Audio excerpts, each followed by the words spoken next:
Before we commence the Global Gala for Rhinos, please can I ask all our guests in the auditorium to switch off your mobile phones or to silent. Thank you.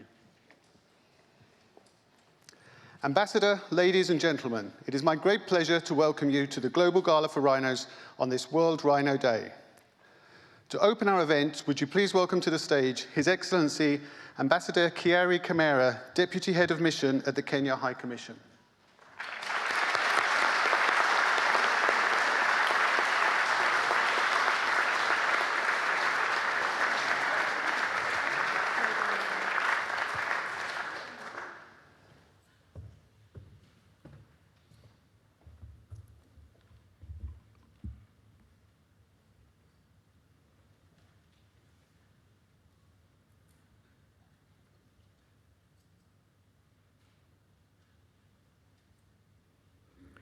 Distinguished guests, ladies and gentlemen, hamujambo.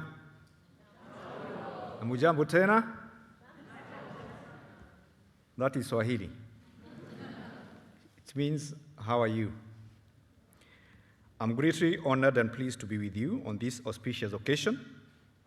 It is exciting to join you all conservation enthusiasts to commemorate the 10th anniversary of Helping Rhinos, the noble partnership between the Helping Rhino organization based in the UK and the Old Pejeta Conservancy of Kenya, the home of the largest population of black rhinos in East and Central Africa, and the last two northern white rhinos in the world.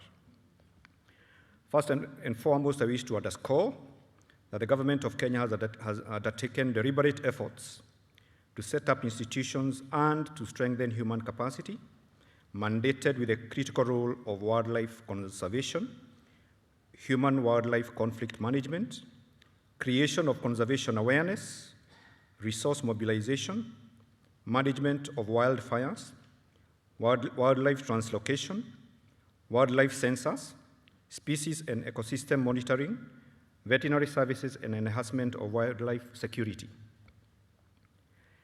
In light of the above strategies, I wish to note that our internal assessment reflects an 85% reduction in rhino poaching since 2017, and it is predicted to increase by the end of this year compared to 2013, when poaching was at its peak. Nevertheless, despite the outstanding accomplishments, there are still certain persistent administrative challenges that are not specific to Kenya. Kenya is cognizant of the inextricable linkages between wildlife conservation and tourism. In light of the shifting demography of visitors to Kenya, we appreciate the strategic partnership with the key stakeholders, the corporate sector, and other partner associations to diversify our tourism sector. Additionally, the Kenya government has been able to profile key destinations recommendable for diverse demographic to appreciate the culture and heritage, the adventure, and sample luxurious hospitality, wellness, and culinary and arts. Kenya is still regarded as the home of the first safari. Over 45 national parks, reserves, sanctuaries, and more than 100 conservancies are open to visitors, with Old Pejeta being one of them and promising an equal and magical experience like no other. Travelers are welcome to experience the heartbeat of every destination and appreciate the collective effort of both government, key stakeholders, and local community in wildlife conservation that will enrich your experience as you explore the vast and rich ecosystem, the various wildlife, some migratory species from across the continent, all peacefully coexisting. Additional activities include, but are not limited to, kite surfing in Lamu, the Masai Mara Wildebeest migration in late October and November, that is a must, humpback whale viewing, yoga sunset in Matamu, the Nairobi National Park, wilderness in the city, village bike experiences in Diani, among many others. I wish to assure you that Kenya tourism sector has developed tourism and hospitality protocols on health and safety to mitigate the effects of the disruption caused by coronavirus disease in business and people's livelihoods.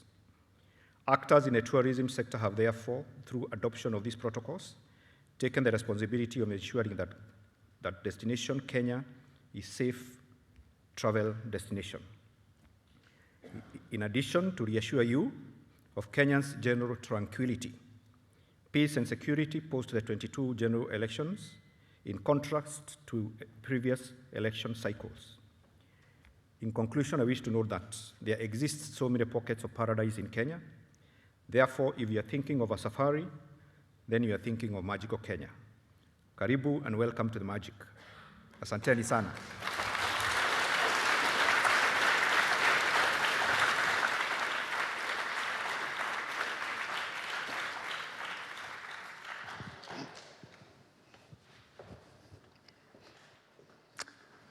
Ambassador, thank you for those inspiring words that I'm sure put many of us wanting to get on a plane to Kenya just as soon as we can. So thank you, and thank you for giving up your time to be with us here this evening. We really appreciate it. For those who don't know me, my name is Simon Jones. I'm the founder and CEO of Helping Rhinos. And I'm afraid I have to start with some sad and perhaps slightly disappointing news. You may have been expecting to see Daryl Pleasance and the anti-poaching dogs on stage later. Unfortunately, Daryl had some unforeseen personal circumstances that meant he couldn't be here tonight. But don't worry, because we have some exclusive film from Old Pejeta coming up later on instead. And Hetal Ganatra, who's the CEO of Old Pejeta UK, will be joining us on stage as well. So as the ambassador was speaking, I was thinking, you know, what a special place, not just in Africa, but in the world, Kenya is. And it's something I've been thinking about over the last couple of weeks, in particular, since Her Majesty the Queen passed away. Many of you will know that the Queen was in Kenya when her father died and she ascended to the throne. So Kenya was a place I know was very passionate, the Queen was very passionate about, and she was equally passionate about protecting nature and being in nature. So I can't think of a better way of honoring her record-breaking 70 years on the throne than doing all that we can to ensure we are protecting the world's wild spaces for future generations.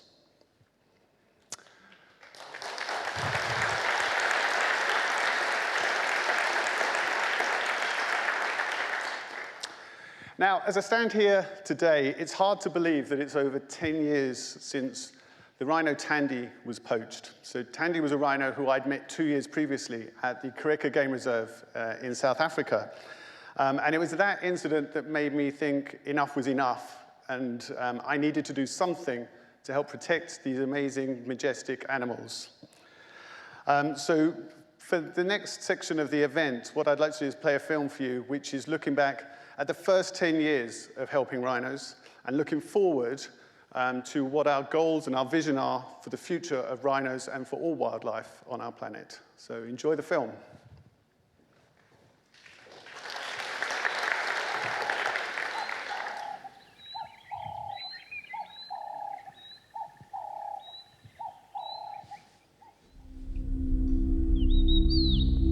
One terrible night in March 2012, 3 poachers made their way here, to Kareka Game Reserve, and unfortunately 3 rhinos fell victim to their horrendous activities.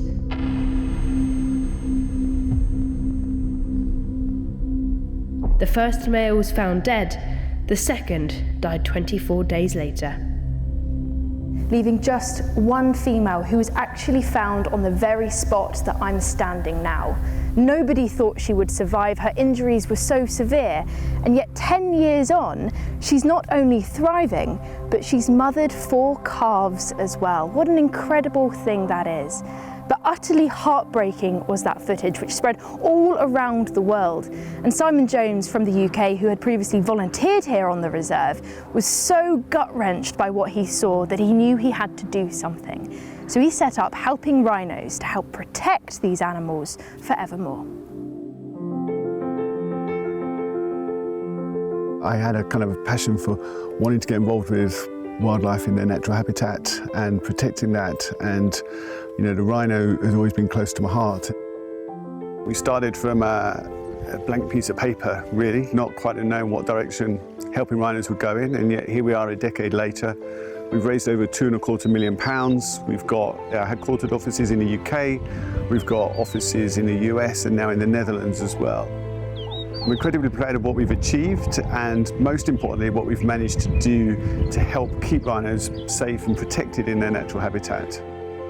Through the dedicated work of helping rhinos, crucial funds have been raised to support and action the vital work on the ground. From the increase of anti-poaching units, including the Eyes in the Sky programme, to the Black Mambas, an all-female team who are stopping poachers in their tracks. Working alongside local communities helps to provide employment and empowerment while strengthening rhino populations. With the building of a new school comes a new generation of people who will protect their land and the wildlife within it. With your support, Helping Rhinos have aided those at the front line of conservation over the last 10 years. Veterinary and ecological teams are active 24/7 to protect, rescue and monitor rhinos, and a rhino orphanage gives orphans a second chance before being translocated to a new and wild home. There is a lot more that still needs to be done if future generations are able to see rhinos living in the wild and not just on the pages of a history book. Helping Rhinos partners with incredible individuals and organisations to create and protect rhino strongholds, areas of habitat that will be protected in perpetuity and allow the rhinos and all other wildlife to thrive. These landscapes will play a key role in addressing biodiversity loss and climate change through the creation of healthy ecosystems. As we move into the next decade and beyond, we will and we have to achieve success in terms of this rewilding and restoring of wild spaces. And that's very much looking at a holistic approach to rhino conservation. So we're looking at making sure we're still keeping rhinos safe, the security, the protection, all the stuff we've been doing focusing on the last 10 years, anti-poaching work, etc. And we need to work at rewilding and restoring this habitat if rhinos and other endangered wildlife have a future on our planet.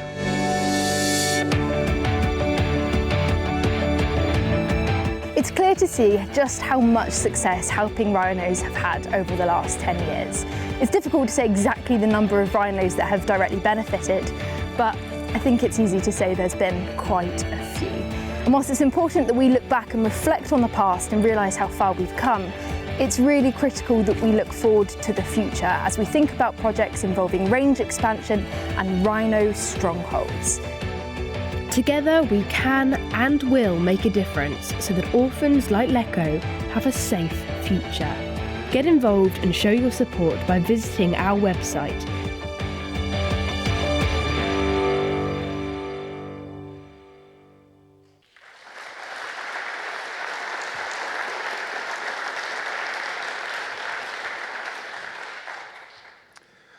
So a big thank you to Megan McCubbin for giving up her time to make that film for us. Those of you here last year will know that Megan was stood on this stage and unfortunately work commitments meant she couldn't be with us this year. She's promised she'll be back next year, however. So actually, when I watched that film back, I still get slightly emotional when I take time to think and reflect around everything that we have achieved over the first 10 years that Helping Rhinos has been here. And I want to take this opportunity to thank all of you, because without your support, we could have achieved nothing that we've managed to do in the last 10 years. So a big thank you to everyone here. Let me start with a few specific thank yous today, though. Firstly, to our headline sponsor, ITS, who once again came to our support when we really needed it the most this year. So a big thank you to Matt and his team. Some of the team, Greg and Dan, are with us in London this evening. A big thank you to WPS. Those of you with us in London, I hope you had the opportunity to try out the virtual reality headsets that WPS have given us for this evening. If you haven't, then I really would encourage you to go back into the reception rooms afterwards and try them out. You literally have rhinos almost running over your toes, or lion cubs going nose to nose as they get very inquisitive. So it really is bringing Africa into the heart of London, so do try that out. And also to Peril Wine Cellar. They provided the wine that you were enjoying if you were here with us in London at the reception. And also they've got a wine tasting table, which is definitely well worth checking out. And also to everyone who's donated items to our auction. There's far too many of you to name now, or we'll be here till next week. But it amazes me every year, the generosity that people donate items. It helps us raise money that allows us to do what we do. But you'll be hearing much more about the auction later on. And to the teams of both Helping Rhinos and Old Pejeta who have worked tirelessly over the last few weeks and months to put this event on, especially Adam Dadswell, who's given up his time again. He's sat at the back of the auditorium here. He's in charge of all the technical aspects. So without him, we wouldn't have the technical aspects that we have tonight. So thank you, team. And as I say, thank you to all of you. Whether this is the first time you're joining us, or whether I recognize many familiar faces that have probably been with us over the best part of the last decade. So a big thank you to all of you. We've achieved so much over the last 10 years, so much at a time when poaching has decimated the rhino populations. So in the 10 years that Helping Rhinos has been going, South Africa alone has lost 8,500 rhinos to poachers. But it's with immense pride I can stand here today and say that over the last 3 years, at Helping Rhinos project locations, we've only lost 2 rhinos to poaching. So that's...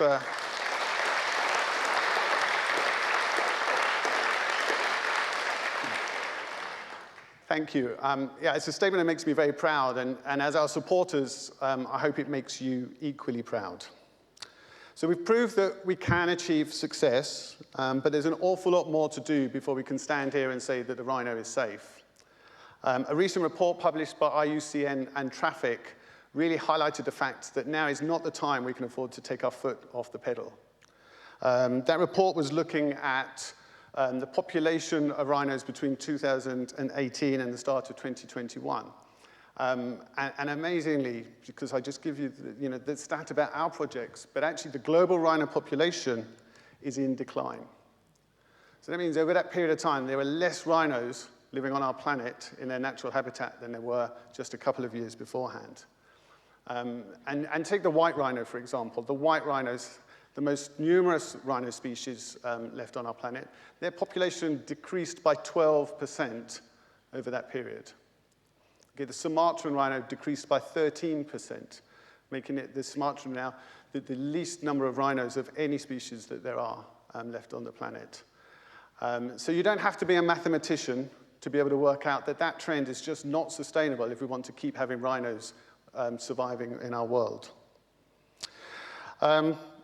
Looking at poaching specifically, there was some relatively good news in the report that said traditional poaching hotspots like Kruger National Park look finally to be getting a little bit on top of their poaching problem, and we've seen that number consistently go down.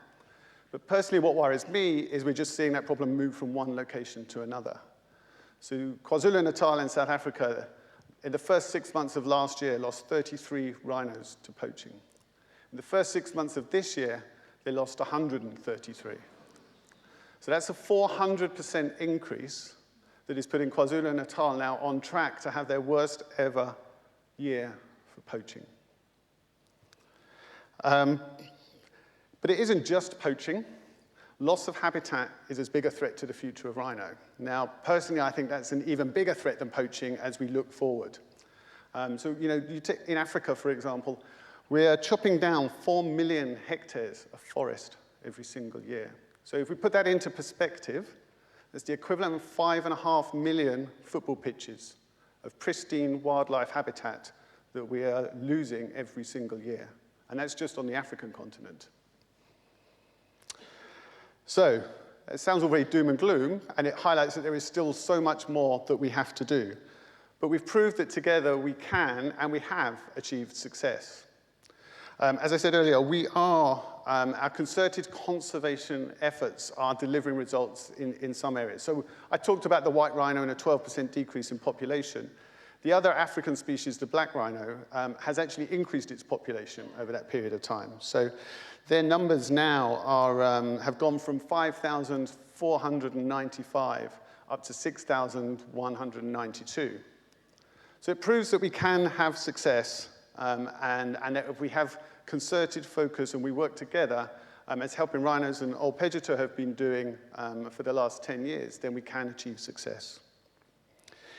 We have, with your support, we have saved the lives of hundreds of animals that would have been added to those statistics, and we have protected thousands of hectares of habitat. So it's important that we continue with the work that we're doing. And to give you an example of some of our successes over the last 10 years, we have been working with Old Pejeta, and we were able to provide for them the mobile veterinary unit.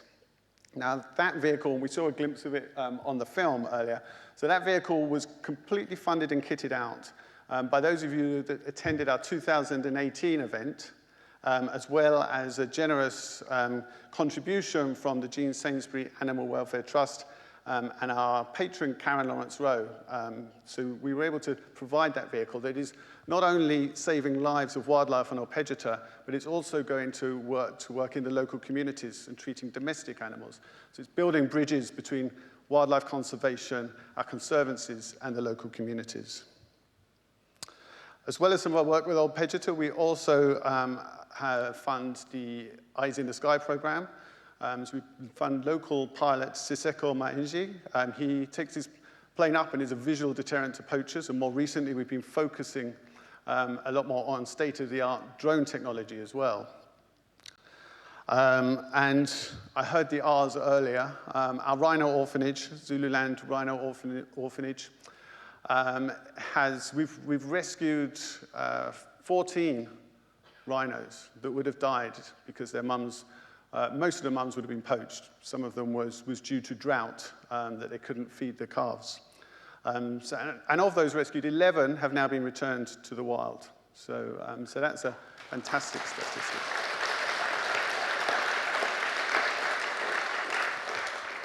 And Leko here and the other orphans that are still at the orphanage will also be returned back into the wild once they're big enough, strong enough, and old enough. We also have helped keep on patrol the Black Mambas, the first all-female anti-poaching unit in South Africa, and they operate in the Kruger National Park, so the home to the biggest single population of rhino on the world. And of course, Old Pejeta's black rhino population. So Old Pejeta is home to the largest population of eastern black rhino in the world, and as well as the last two northern white rhinos, and southern white rhino too. So it's the only place in the world where you can see northern white rhino, southern white rhino, and black rhino. And an incredible statistic is on Old Pejeta, they've not lost a single rhino to poaching since 2017, which I think is a testament to the dedicated and passionate rangers who 24 hours a day are on patrol, making sure that the Conservancy is safe. So I think for those rangers that are working now and not able to be with us, they deserve a big round of applause.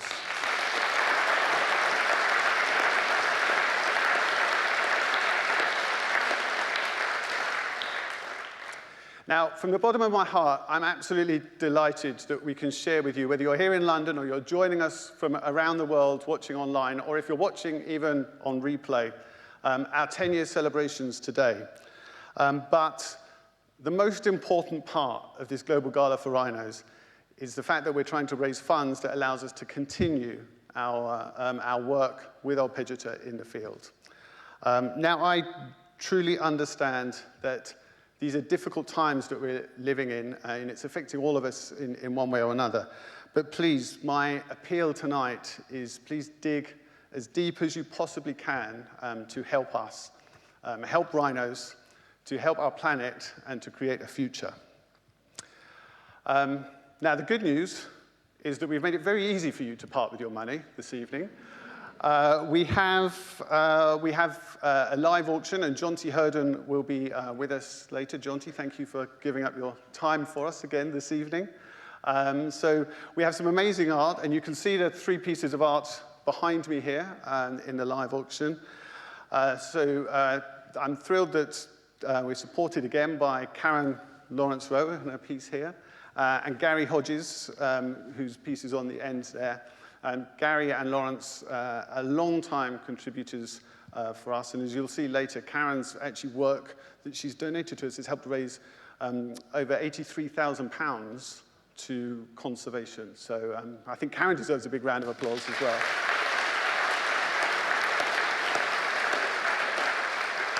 Now, Karen and Gary are joined in our auction this year by Emma Swift, fresh from winning the prestigious David Shepherd Wildlife Artist of the Year Animal Behaviour Award. So thank you, Emma, for joining us. Now, Karen and Emma are with us here in London, and they'll be joining Jonty on stage later.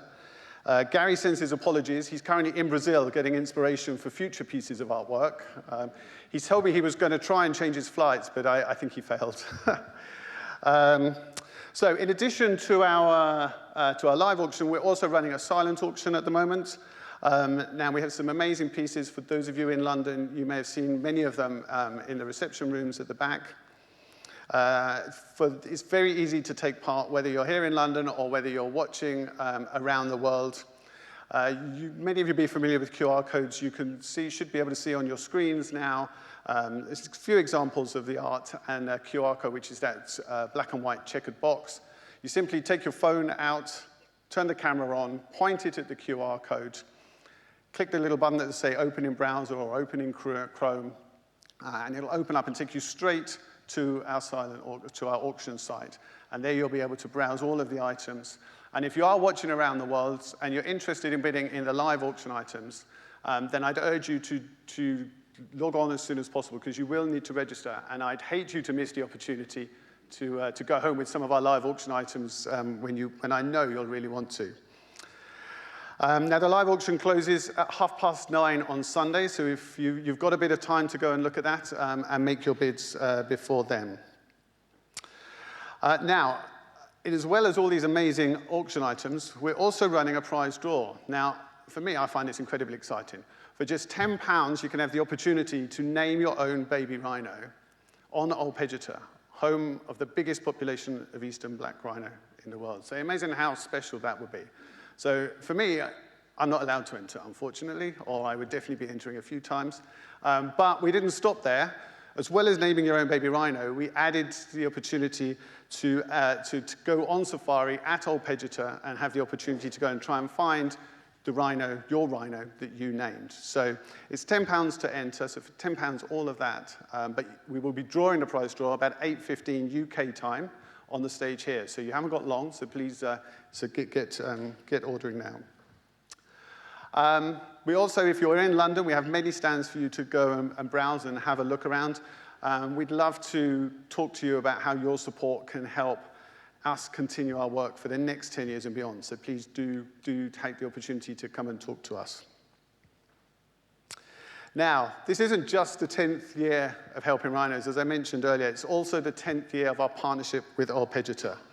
And it's an absolute honor for me to partner with a place that I first fell in love with in 2011 when I visited. So before Helping Rhinos started, and I went there specifically just to see rhinos.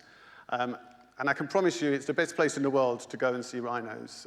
You'll have amazing sightings of both black and white rhinos.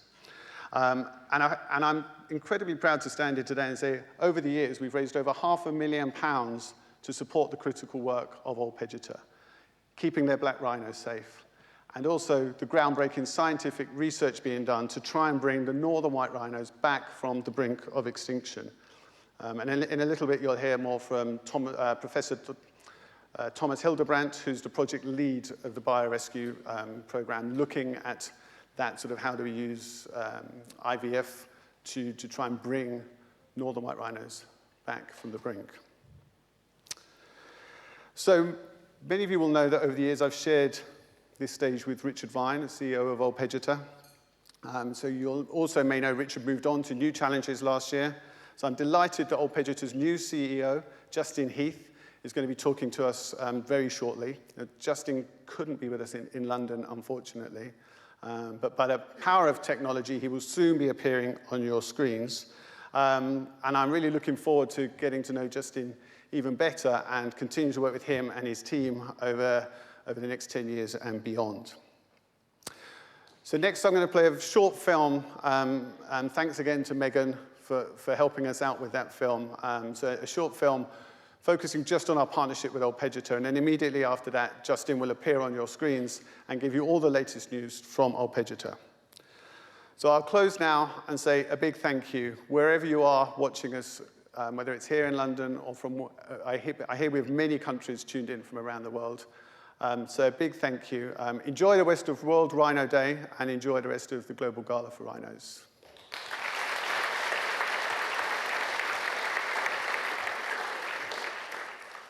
Have been working together in partnership for over 10 years, both in the field and around the world. In that time, with your help, we have raised over £500,000 to support the largest population of eastern black rhino in the world and the last known northern white rhinos on the planet. There have been many highs and the occasional low. In March 2018, the world cried alongside us when Sudan, the last male northern white rhino, passed away of natural causes. Sudan was perhaps the best known rhino in the world and a true ambassador for his species. We must make sure that Sudan's story, being the last of his kind, is never repeated.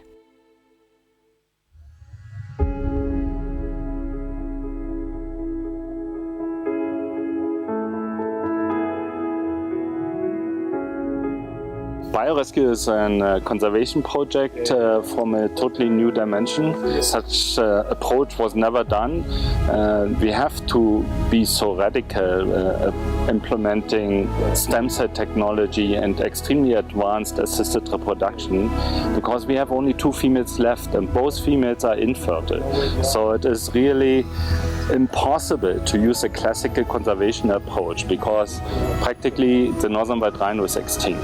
But with this approach, we were already capable to generate many first-grade embryos, which then could be transplanted into southern white rhinos. We have a very fair chance to establish a population which is healthy from the gene aspect, which can be reintroduced to the wild. And we have to be successful in the next years.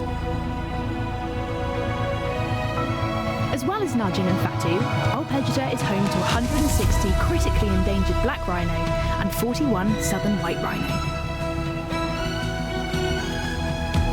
Since 2012, 127 black rhino and 25 southern white rhino calves have been born.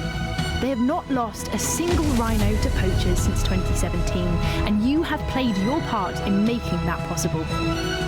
You've helped us keep rangers on patrol and implement new technology to keep the rhinos of Old Pejeta safe.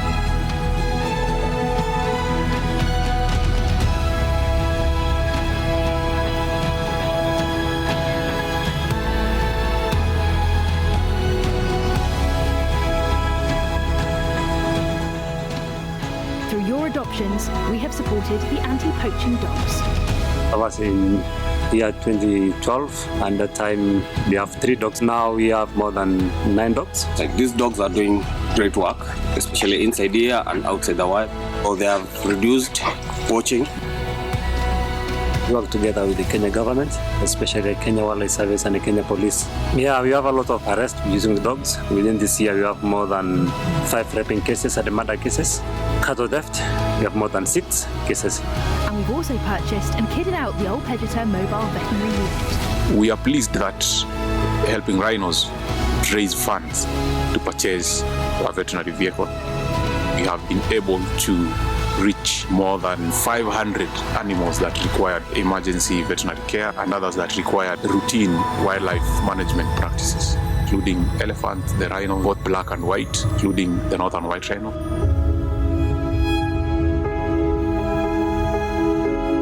Thanks to your support, together we have achieved so much over the last 10 years.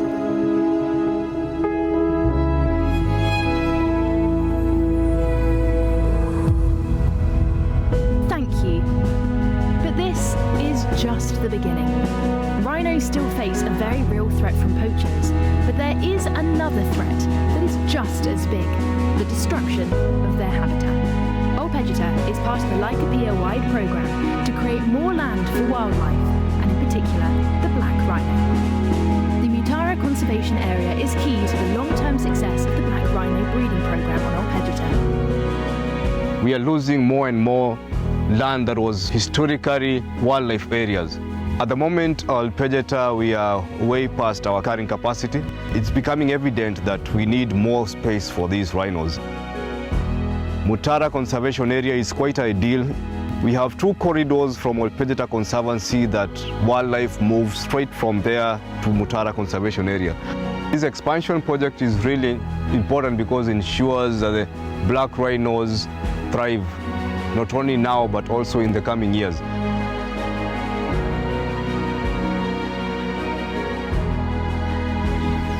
So looking back over the last 10 years, it makes me incredibly proud to see what we've achieved over that decade. We couldn't have achieved what we've done without the support from all around the world. You know, we have people that are adopting our rhinos and sponsoring, supporting us in our events that we hold. So I have to give a big thank you to everyone that supported us throughout those 10 years. I mean, without doubt, we wouldn't be here today having the impact we are in protecting rhinos in their natural habitat if it wasn't for those people around the world who get behind us. Please keep supporting Helping Rhinos and Old Pejeta Conservancy so that we can continue to build rhino strongholds whilst protecting wildlife, wild spaces, and supporting our local communities.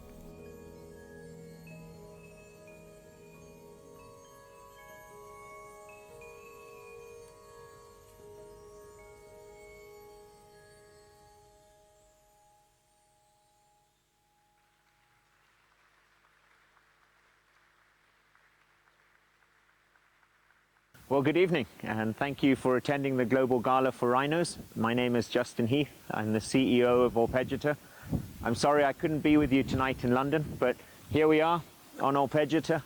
It's looking amazing. After 2 years of drought, we finally had some significant rain in the last 10 days.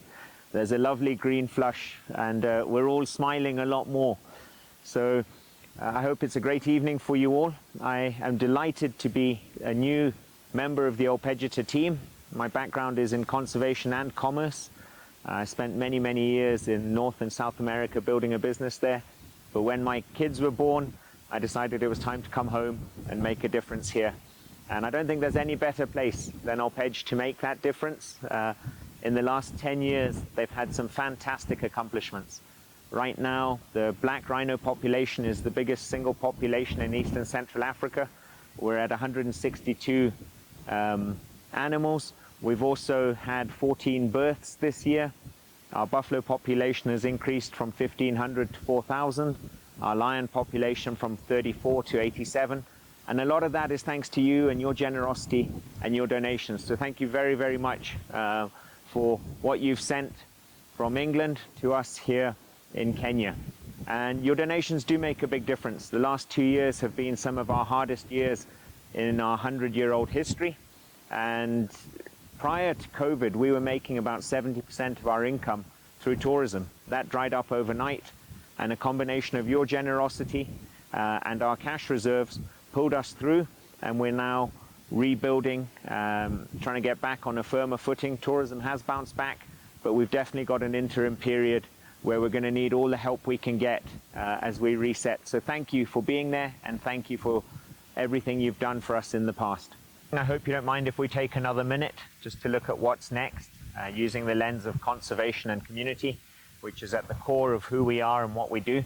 From a conservation perspective, our work on the northern white rhinos continues, and some good news is that the last embryo pickup, or ovum pickup, we harvested 21 eggs and managed to create 5 embryos from that.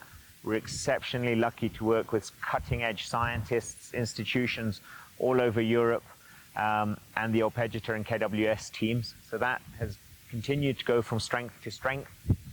With our black rhino population, we hope to keep growing it at 6% a year. In order to do that, we're going to have to find more space. If you look at the map and on the screen now, you'll see that every black dot is a settlement within 2 kilometers of our boundary. And you'll see that 95% of our boundary is now heavily settled. We're working extremely hard with the Kenya government to secure 20,000 acres to our north and to put some rhino on there. And that additional habitat is what will allow us to continue that population growth rate that we've happily experienced for so long. From a community perspective, we continue to issue scholarships. We're hoping to issue 200 this year to high school students. We also continue to build classrooms, support infrastructure, provide water, and a very exciting project we've been involved with for a number of years is the Africa Ruggedized Education System, which gives children access to offline content in remote areas and provides 20 schools and a server, 20 computers and a server to all these schools. We've got a major project we're running in the next couple of years, which is the implementation of our water master plan. We think it'll cost us about $4.5 million. But the reality is we've always relied on our rivers to provide all the water we need for our Rhino. Right now, those main rivers have dried up.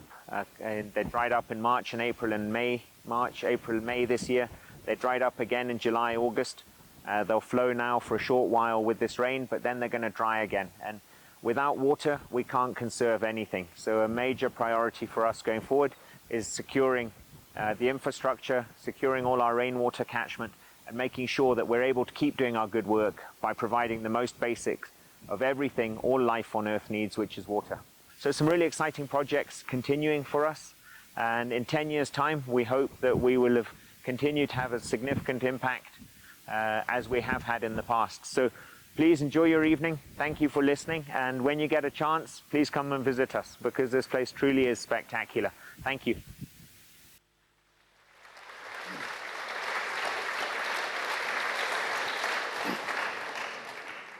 Yep, so a big thank you to Justin, and it was nice to actually see some of Old Pejeta today. Next, I'm going to welcome on stage Amy Turner. Amy's someone we've been working with, helping Rhinos for a while. I'm not going to steal her thunder, but her journey from elite sportsperson to conservationist is one that I think is fascinating. So, Amy.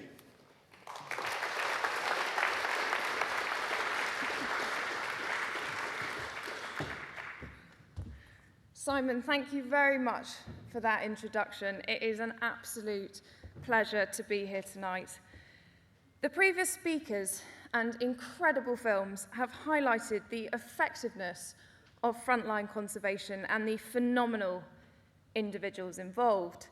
And following on from that, I'm going to explore whether there is a role for those who want to make a difference, but who cannot, for some reason or other, they cannot be on the front line.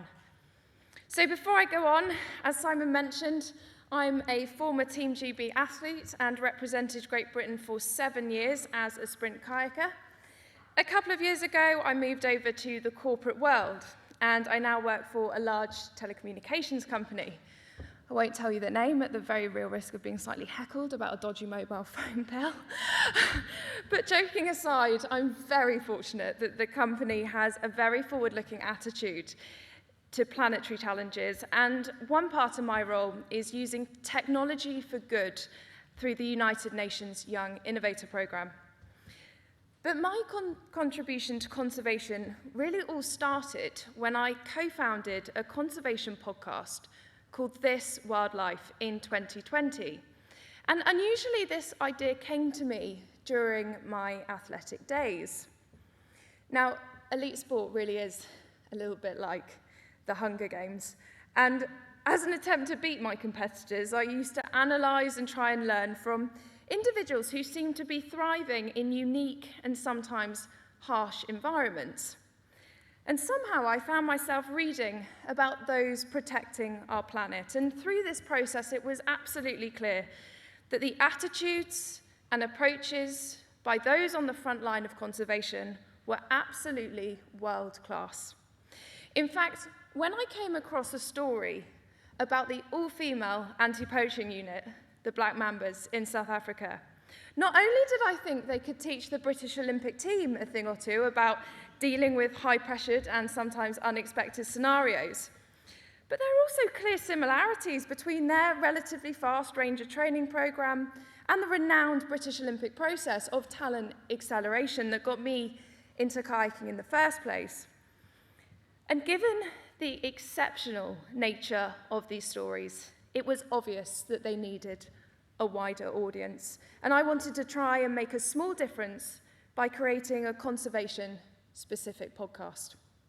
So, David and I started with no followers and no idea if we can do any justice to our guests. Our motivation for starting was underpinned by the notion that doing something was better than doing nothing. And to be honest, the first 10 episodes were extremely hard work due to our complete lack of experience in the production of anything to do with media or producing podcasts. But we must have been getting something right, because it was around the time that we spoke with Simon about his unique journey and phenomenal journey to starting Helping Rhinos that we hit that transition point where instead of us contacting speakers to come on the podcast, we had some inbound offers from high-profile individuals wanting to be interviewed. So we were really relieved that there was a need for a platform like this. And today, we are 45 episodes on, with more to come. The podcast is listened to in over 50 countries, and Simon now has a following in Mongolia. And the stories told by our guests were so fascinating and the achievements so great that I started doing that dangerous thing of daydreaming about going out onto the front lines myself. Well, it was only a few months ago on a trails walk in Kruger that I started to realise that being on the front line of conservation was potentially not an avenue I should go down. So on the second day of this trails walk, we woke up from a relatively rough night because our camp was quite literally under siege from not one, but 7 honey badgers. Our guides, Ronnie and Joe, former anti-poaching rangers, stayed up all night, chasing the badgers out of camp, only 2 minutes later to be chased back into camp by the badgers. So I think everyone breathed a sigh of relief when the sun rose and peace returned. Well, peace certainly did return, but not for long. So we left camp and started our walk.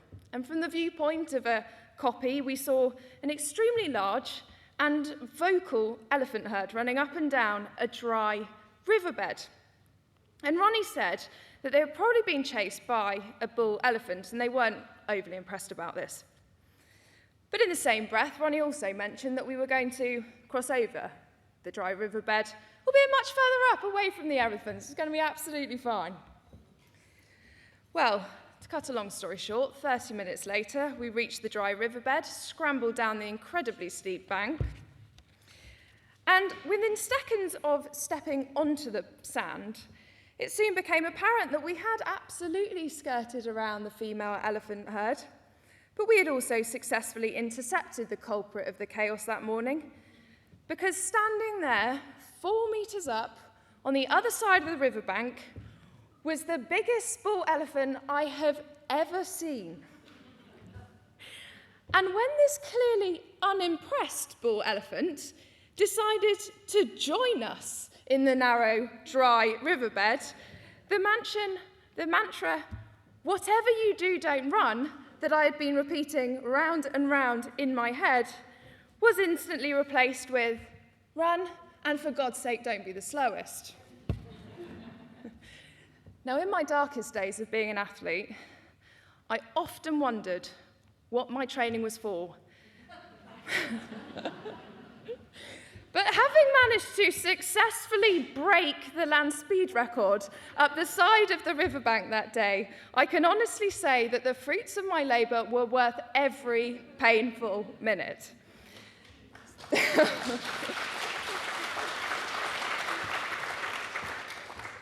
So there I found myself, quivering behind a bush at the top of the slope, watching David, Ronnie and Joe slowly and calmly retreat. Well, actually, Ronnie was not quite so calm. In fact, he'd started yelling a few words at the elephant, and let's just say I added a bit of Afrikaans to my vocabulary that day, none of which I dare to repeat to this audience. But obviously those words were clearly understood by the elephant, because he was now sauntering off down the dry riverbed, having made his point that we had completely ruined his breakfast. And at the same time, the embarrassment of having legged it was also settling over me. And I had the obvious realization that my contribution to conservation would not be in the form of being on the front line for my sake and everyone else's. And the other key lesson I learned that day was that sometimes luck is just on your side, because as Ronnie and Joe said over the campfire that evening, we can all just be thankful that that wasn't a black rhino, because even our negotiation skills may not have been up to the challenge. So to finish, my contribution to conservation is never going to be on the front line, but I am still totally committed to trying to make a difference, and you can see why from what we've just seen. Earlier I mentioned I work for a telecommunications company that is very forward-looking in respect to environmental concerns. And together with an exceptionally talented team, the company has agreed to support my proposal to develop a technology solution aimed at mitigating human-wildlife conflict across rural Africa. And the truth is, everyone has a part to play in conservation, even thousands of miles away from the African continent. And just being here tonight is such a powerful step in the right direction. We are all aware that conservation requires funding. The more funding people get on the ground, the more these projects can do. And with that in mind, there are 3 different ways, as Simon mentioned, but it's probably worth just reiterating this. There are 3 different ways that you can contribute right here, right now. Bid in the live auction, enter that incredible prize draw, or simply donate to Helping Rhinos. So my message would be, bid super high for those things that you want. It really is going to be worth it. In fact, just bid for things that you don't want either. It really is for an unbelievably critical cause. And with that, I wish you all the best on your own conservation journeys. Thank you.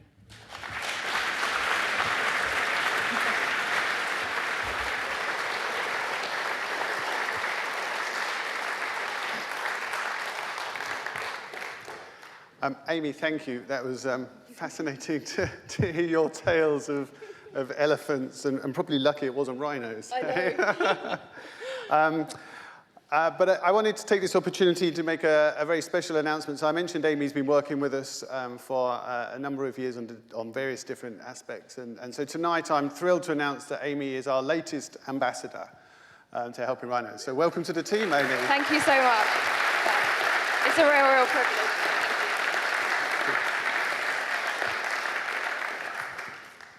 Okay, so next we heard from him earlier, and now Kadiali Kouate is going to come back onto stage to play a piece for us. So Kadiali comes from a long line of hereditary musicians dated back to the 13th century. And today he's going to be playing a traditional West African instrument called the kora. So we'll just give him a second to get everything set up again. But whenever you're ready, Kadiali, take it away.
Kariali, thank you. That was amazing. Thank you very much.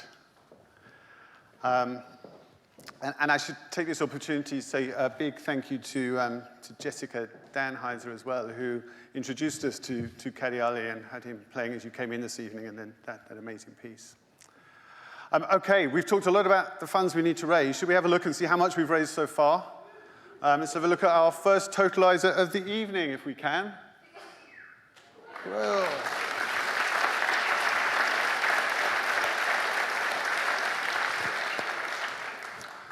Brilliant. Thank you to everybody who has been bidding in the auction so far. That's amazing. And we haven't even started the auction yet, so I'm sure we'll do well at least double that. Just set some expectations. And our target. Okay, very good. Next up. Now, I mentioned earlier that we would have had, next up, while we're talking of raising funds, it's a reminder that don't forget to bid in the prize draw. You probably only have about 15 to 20 minutes left. In fact, you only have 50 minutes left to buy your tickets.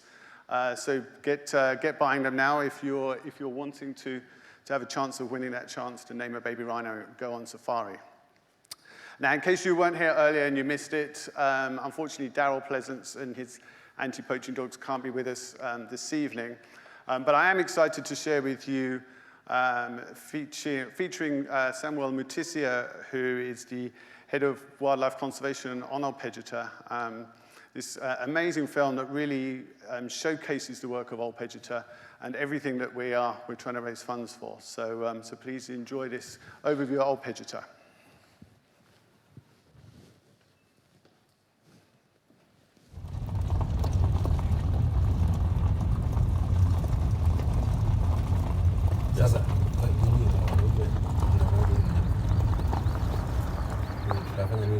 I remember a time myself and the team made very solid decisions about an animal we had rescued, hand-raised, and released in the wild. Became aggressive like any other black rhino. But one time she was caught in a snare. And it was at night, so you can't immobilize at night. And you can't do anything, and we knew if we left her at night, she would die. The tension that it's only a car between you and the animal. We had to put a Land Cruiser between her and ourselves, and the snare had to be taken by somebody underneath the Land Cruiser. So you can imagine where and how far the keys to the Land Cruiser had to be kept, so that not a single driver would want to drive off with somebody underneath the car. Old Pejeta is in Laikipia, one of the 47 counties in Kenya, and is located in between the Aberdares and Mount Kenya. Old Pejeta is very critical to the survival of the black rhinos, particularly the Eastern African black rhino, which is a subspecies of the black rhino. And it is as such because we have the largest breeding population in East and Central Africa. The black rhino is classified under the IUCN as critically endangered.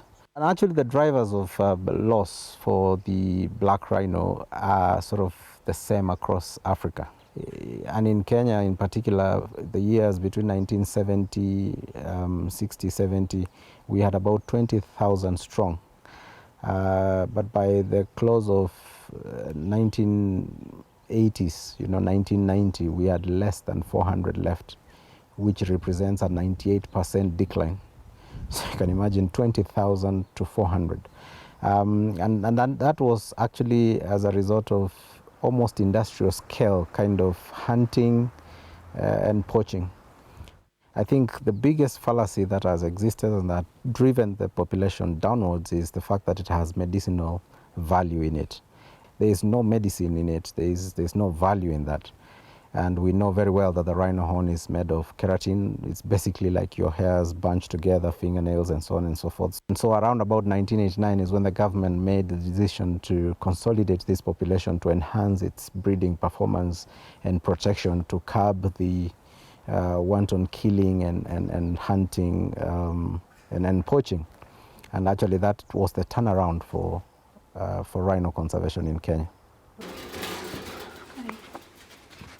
At the moment, we have got 9 dogs. They are just for rhino protection. We train them as a puppy. When they are 3-month-old, we start introducing them how to track. Rhino population here in Old Pejeta is increasing because of the help of our dogs. Because once you hear any gunshot within Old Pejeta, our state-by team is ready with the canine team to go where the incident has happened, and we have been, most of the time we have been successful in our mission because of the help of our dog.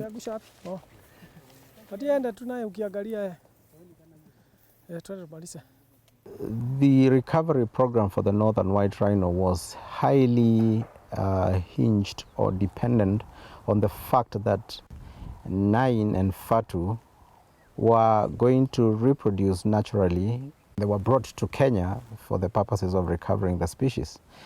Unfortunately, there were issues to do with their reproductive parts. And then, of course, Nine also had issues with her hind legs, could not carry pregnancy to full term. But the real blow came when the younger of the 2 males died naturally back in the year 2014.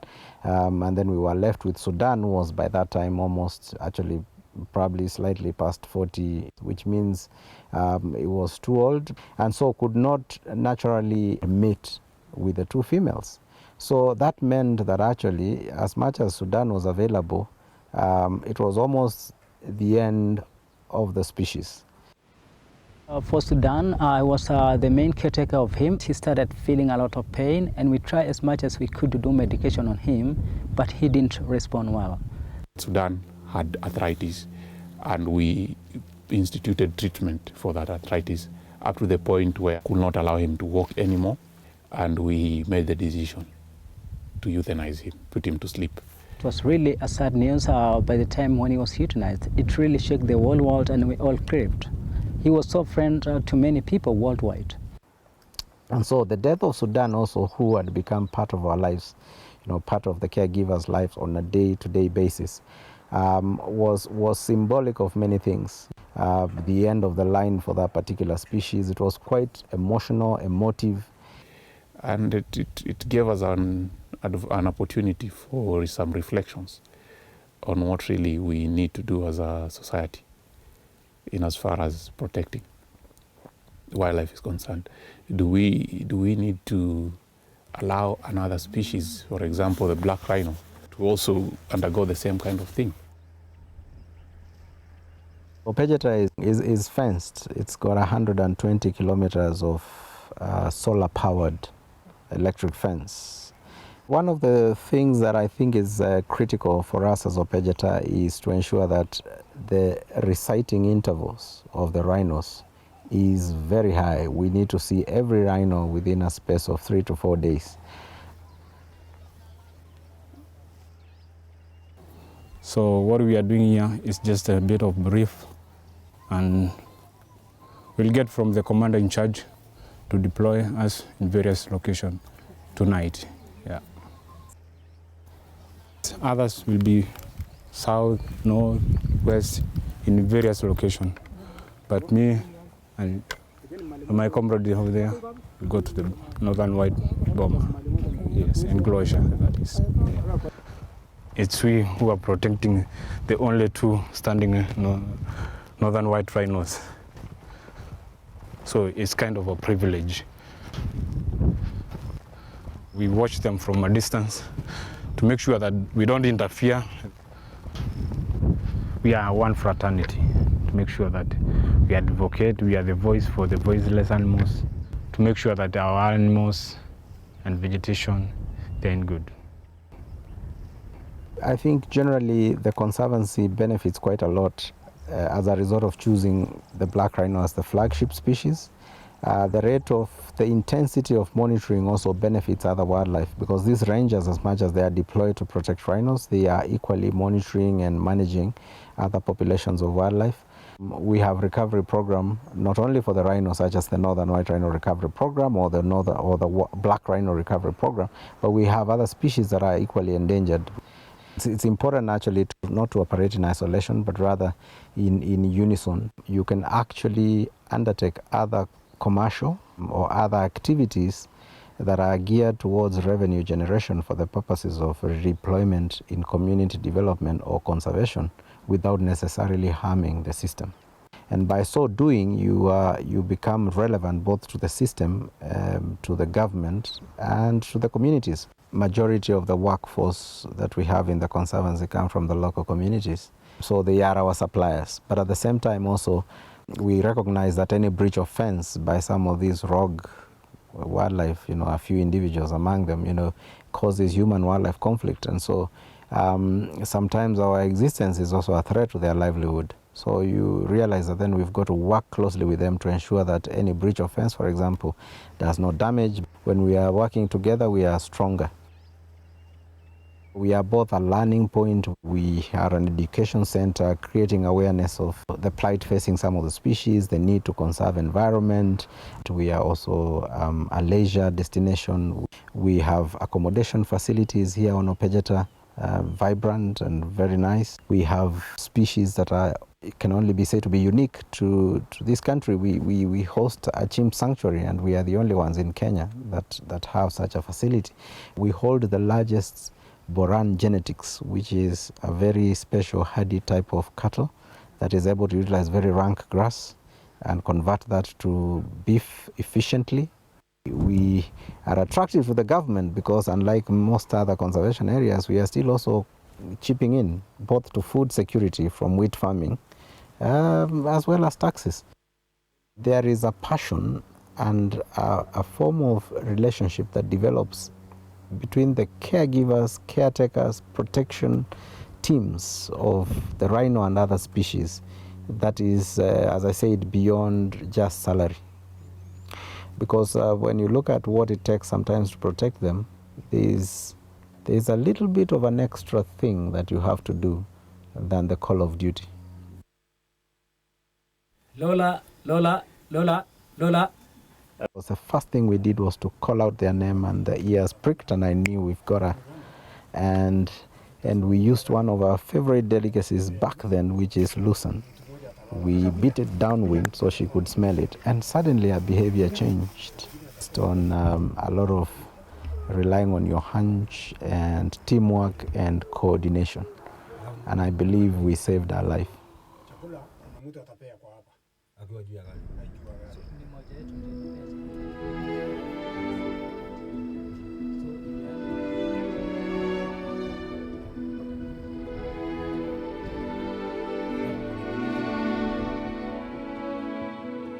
You can support the conservation work of black rhinos and all species Old Pejeta works to protect in the following ways.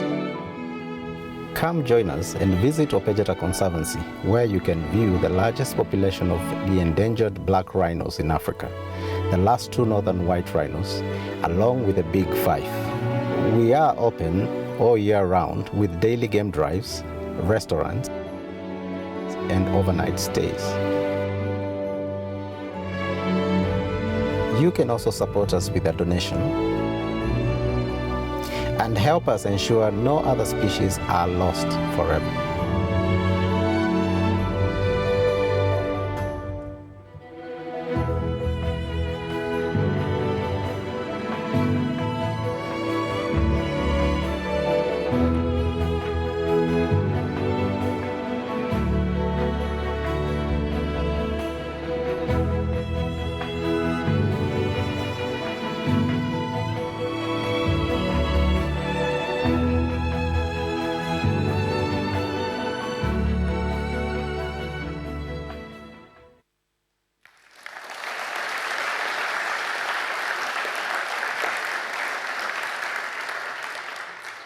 Okay, just very quickly, you have 1 minute left for the prize draw. So if you haven't entered yet, you've got 1 minute left to enter the prize draw.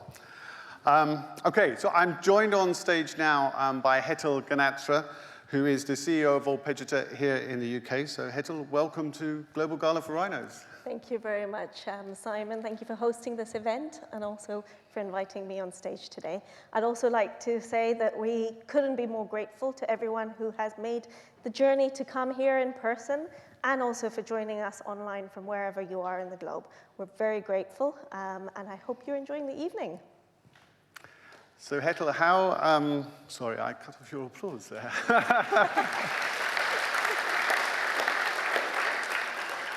So Hetal, we've been talking a lot about the 10 years of the partnership between Helping Rhinos and Old Pejeta. How important are those relationships to a conservancy, an organization like Old Pejeta?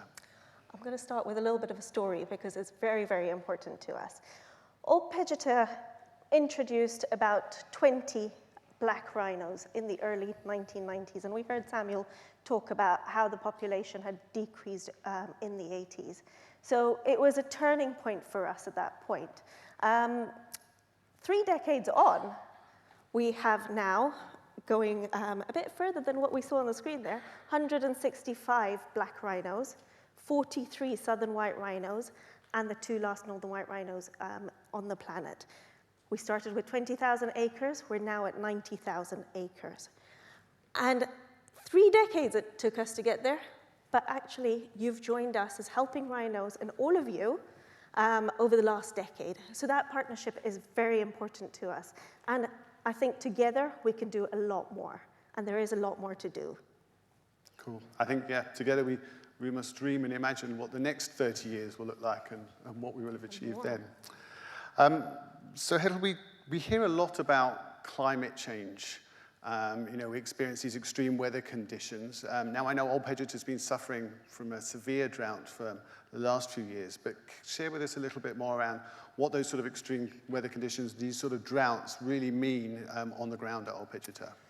Yeah, good question. I was in Kenya on Old Pejeta in April, and it was heartbreaking to be there because literally the landscape was bone dry. The dams did not have a drop of water. The rivers had no water in there. As I said, it was very heartbreaking. And I've never seen it like that. And I was speaking to Samuel, and he said exactly the same thing. What that's meant for us is that we're facing erratic weather conditions, from extreme rain some years and extreme droughts like this. And it's having an impact on animals. We're actually seeing that we then get sudden bouts of rain. And that heavy rain then washes away quite quickly. We see, you know, the grass growing, etc., but it's short-lived. And it washes away crops. It washes away other things. It doesn't settle on the ground. And I think the worst thing about that is that sudden rain also has an impact on the animals because we've actually see some of them catch pneumonia lately. And we've lost a significant population of our Grevy's zebras and some of the buffaloes. So that sort of erratic weather pattern is having a huge impact, not only on animals, but also human-wildlife conflict. Old Pejeta receives a lot of migratory animals coming in from the north, and especially because the north is very dry at the moment.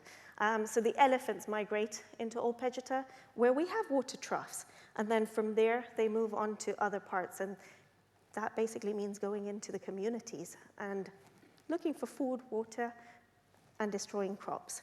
So our response has been, our teams, Animal Control Unit, have been out there responding to immense number of calls from the community to try and support them to move the wildlife back. Secondly, we're also having to supplement feed the northern white rhinos and some of the endangered species in the predator-free zones.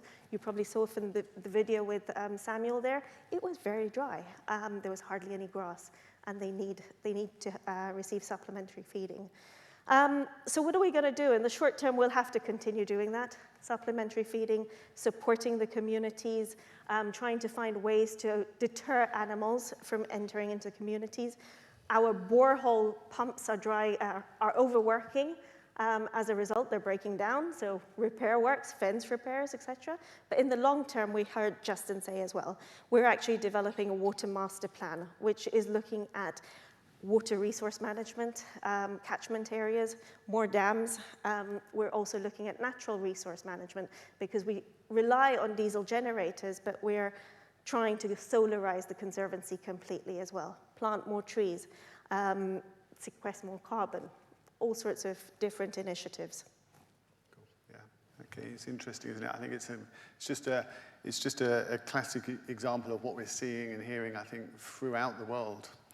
But all of that said, it sounds quite doom and gloom. What do you think the future holds for wild spaces like Old Pejeta and the wildlife that need these wild spaces to thrive and remain on our planet?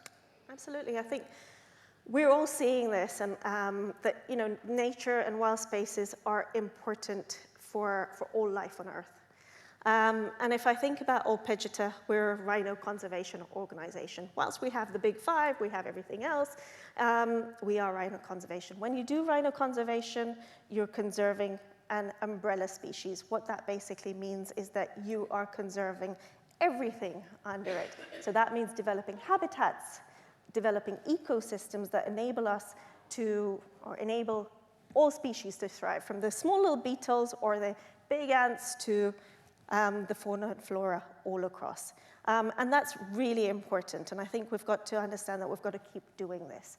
I think I'm really pleased to say going forward what we're looking at is one of our biggest challenges at the moment is we've reached our carrying capacity. I think we heard Samuel say that as well. According to IUCN and recommended number of rhinos you should have on Old Pejeta, based on the amount of land that we have, we've reached our carrying capacity. So we have, for the last few years, been trying to develop the habitat and ecosystem of neighboring Mutara Conservation Area. Now, this is a 20,000 acre area. We're nearly there, not too far off. We've seen the habitats start to thrive. We need to translocate an initial founder population there very soon. But that's not it. Mutara is a key area for us for long-term connectivity. Old Pejeta cannot be an island of conservation. We've got to be able to connect to the rest of the landscape.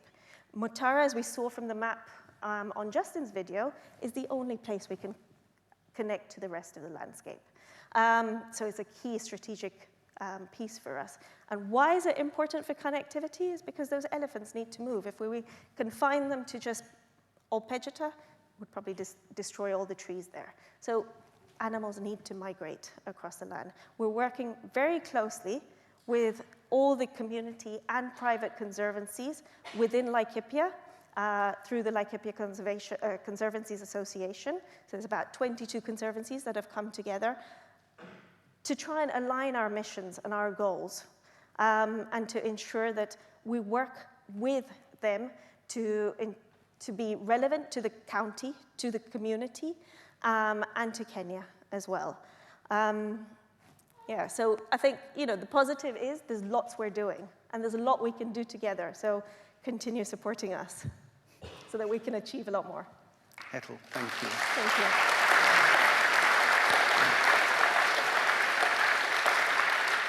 Thank you all for your time tonight, and I hope you enjoy the rest of the evening. And try and dig deep as well. We need your support. Thank you.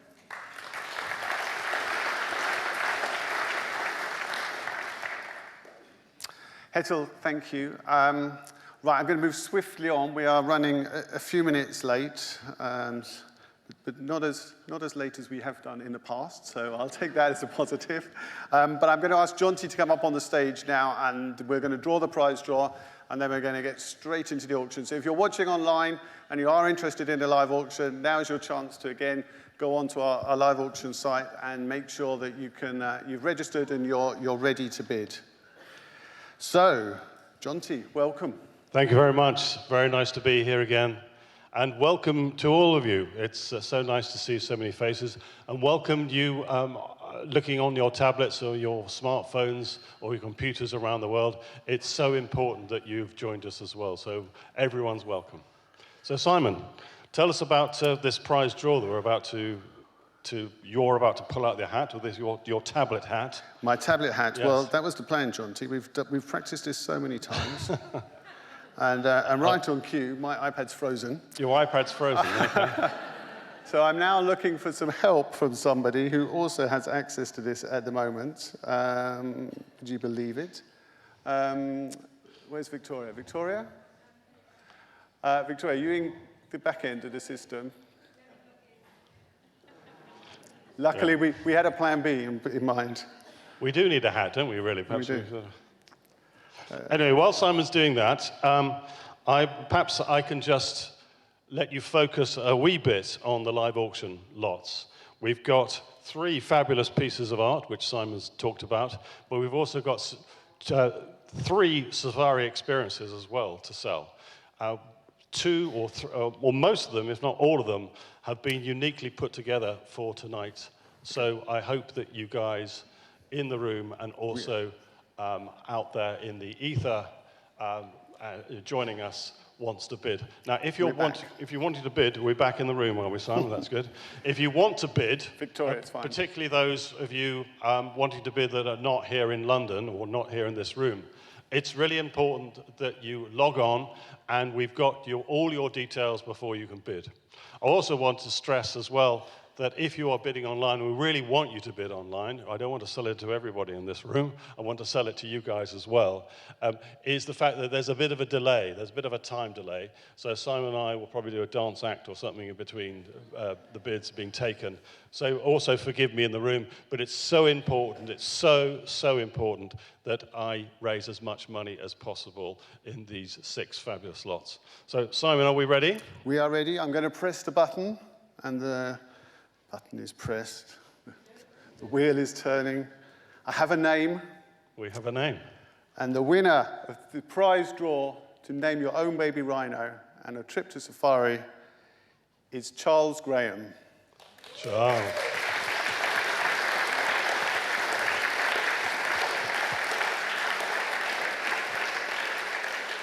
So I know Charles is in the room. Congratulations, Charles. Where is Charles? Where are you? Wave. You should be singing and dancing. Where are you, Charles? Simon, would you like to offer it as an auction prize? I could do, yeah, we could do it. It's kind of the same as lot 6. Thank you, Charles.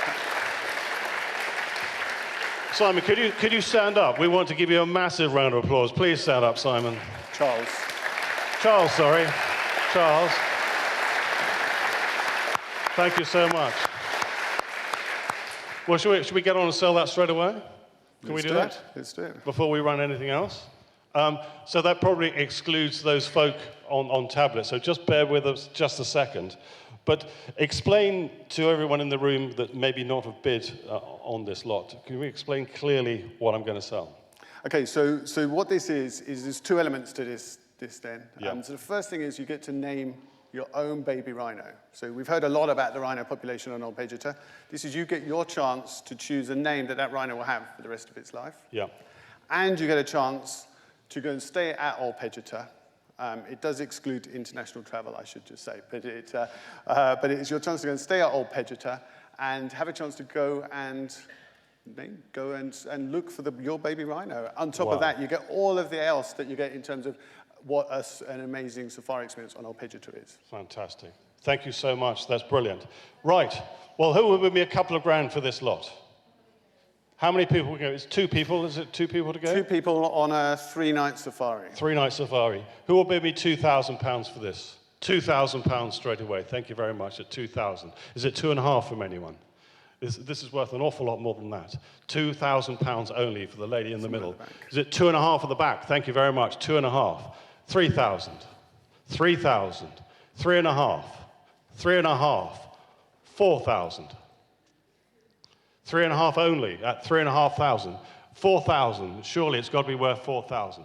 Are we in at 4,000? 3.5 at the very back. 3,500 at the very back. To name your rhino and go out to Old Pejeta, and it just sounds amazing. 3,500. It's got to be worth £4,000. Thank you very much. At £4,000. Is it 4,500? £4,000. Here in the corner at £4,000. At £4,000 only. At £4,000. I will sell at £4,000. Any further bids? Can you put your hand up for me? Waved at me again. At £4,000. Thank you very much indeed. I'm going to sell at £4,000. Sold! And thank you very much indeed, Charles. Thank you for being patient online. That's absolutely amazing. So let's get on and sell lot 1 if we can. So there we go, lot 1 in the corner, which is Heat and Dust, a unique artwork by Gary Hodges. Now, Gary is well known in this genre. As we've heard from Simon already, he's out in the field at the moment looking for his new subjects to draw. So this is Heat and Dust. It's a limited edition print which was sold out in 1995, but this is no ordinary print because Gary has spent more than 6 hours adding thousands of carefully placed pencil strokes to make it a unique drawing. So this is a unique item here, and I can start the bidding at £1,000. At £1,000, we already have a bid of £1,000. Would anyone bid 1,100?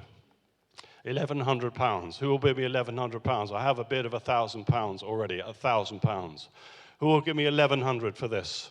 1,100. 1,100, thank you very much. Is any bid 1,200? Who will bid me 1,200? At 1,200, who will bid me £1,200? There's a bit of a delay, there's a bit of a time delay on the internet here. In fact, there's a 20-second delay, so it means that Simon and I can go out and have a drink in between bids. Are you all right there, Simon? I'm marvellous. I'm looking at the screen, there's no bids. At £1,100 only. At £1,100, I will sell at £1,100. Is there any further bid at £1,100? £1,200. Thank you very much, Richard. £1,200. At £1,200. Is it £1,300 from anyone? £1,200 in the front. At £1,200 only. At £1,200. I will sell at £1,200. One of these pictures sold for over £6,000 at a charity auction. That's how cheap this is at the moment. At £1,200 only. At £1,200 only, I will sell. At £1,200. Is there any further bids? £1,300. Thank you very much. At £1,300. £1,300. £1,400 is the next bid. £1,300 only. At £1,300. £1,400 I am looking for. At £1,300, I will sell at £1,300. We're in at £1,400. £1,400, thank you, Richard, at £1,400.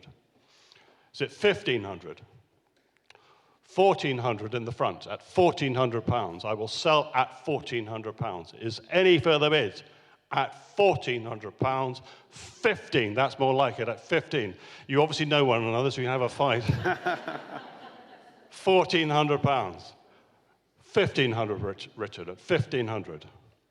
You know you want it. £1,500. At £1,500. Will you do £1,500? £1,500, that's more like it, at £1,500. You know where I'm going, at 16. Will you do £1,600? £1,500 at £1,500 at the moment, at £1,500. £1,600, please. One more. 1,600, will you do 1,600? That's more like it, at £1,600. Thank you very much, at £1,600. 17? At £1,600 I have it, £1,600. Any further bids? At £1,600 I will sell this amazing pencil enhanced print at £1,600. Any further bids? I will sell. I'm looking at my screens. The screens are quiet at the moment. It's yours at the moment at £1,600. Is there any further bids? I'm looking at my screens just to make sure there's no bids. At £1,600 at the moment. Any further bids? It's all yours at £1,600. Thank you so much. Great. Got off to a great start. So next lot up is one of the first of our videos that I want you to have a look at. So before I sell this lot, please take a look at the screen.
how amazing does that look? Just incredible. So this is a 3-night luxury safari.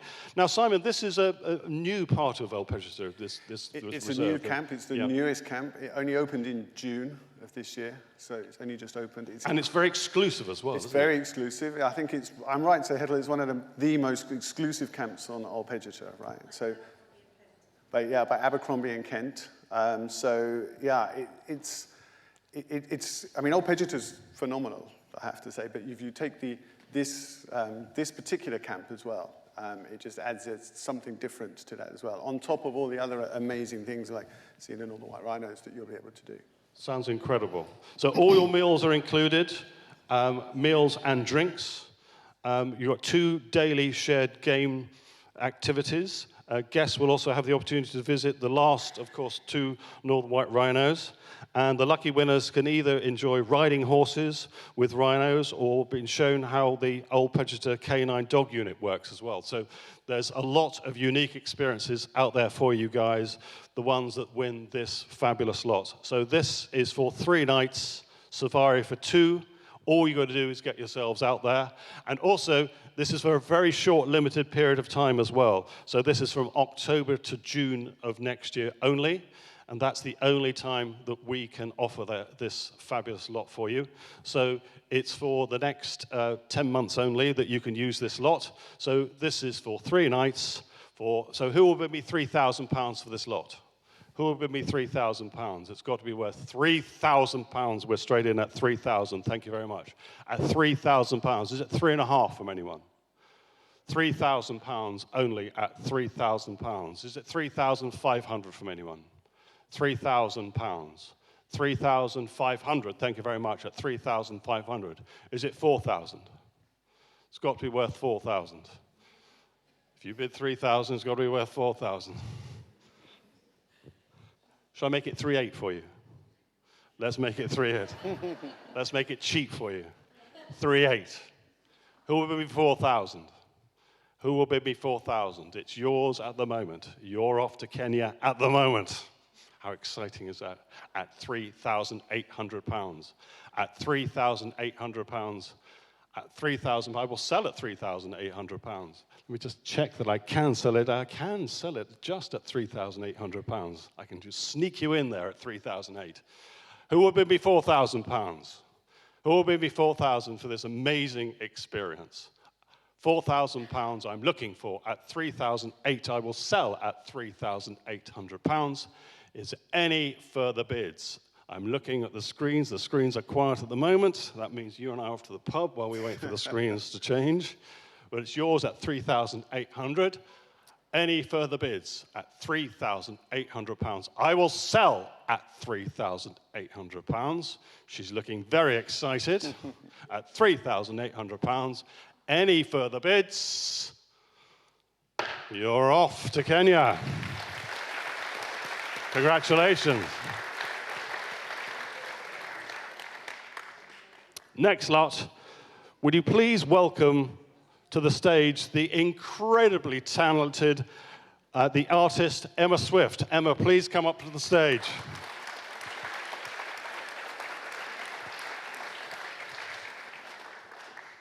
So Emma, welcome, and welcome to join us here. Yeah, we've got a microphone all to yourself. Now, I've been looking at this beautiful painting here.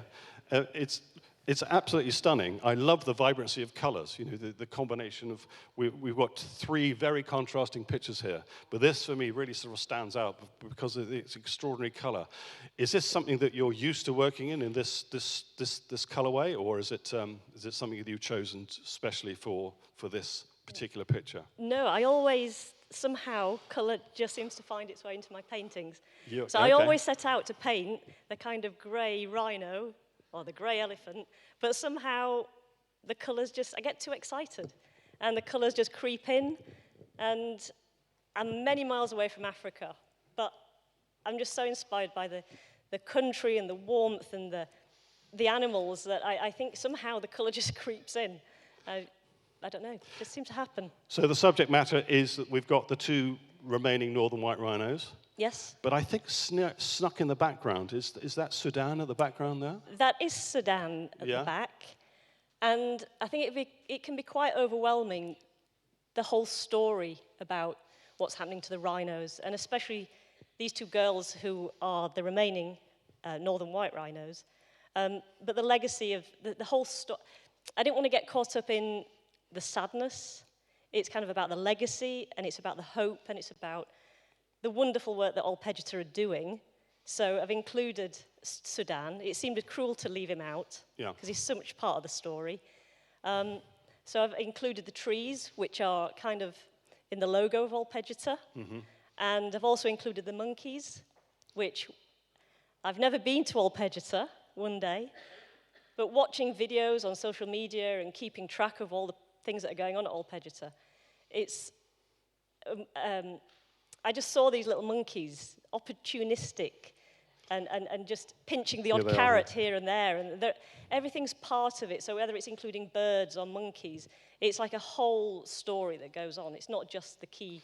You've got the contrast between these beautiful, majestic beasts and the cheeky monkeys in the corner. I couldn't resist putting them in. I couldn't resist it. I think it's great. Can we give Emma a huge round of applause for putting this together? Emma, thank you very much.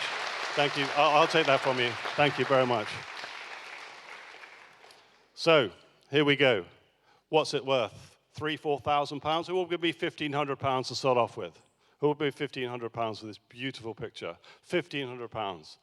Who will give me £1,000? Who will give me £1,000? £1,000. £1,000 at the back. Thank you very much. At 1,000. Is it 1,200 from anyone? £1,200 at £1,200. Thank you very much. £1,200. Is it 1,500? £1,500. Thank you very much. At £1,500. Is it £1,800 from anyone? Is it £1,800? At £1,500. At the £1,500 at the back. At £1,500. I will sell at £1,500. It's worth an awful lot more than that. At £1,500 at the very back. Have we got a bid here, Simon? That's a bid for? No. That's been and gone. Yes. Yeah. Okay. At £1,500. At £1,500. It's yours right to the very back at £1,500. The screen is flashing at £1,500, but it's yours at the moment at £1,500. This beautiful, beautiful, is it acrylic or it is oil? It's even better. Love it. Oil on canvas. Absolutely stunning. At £1,500. At £1,500 only. £1,800. Thank you very much. Lovely. Welcome. You're joining us. £1,800. Thank you very much. At £1,800. Just make it to 2,000. It's worth every penny of 2,000. £2,000. It has to be worth £2,000. At £1,800 in the corner there. At £1,800 at the back. Thank you very much for your bid at £1,800.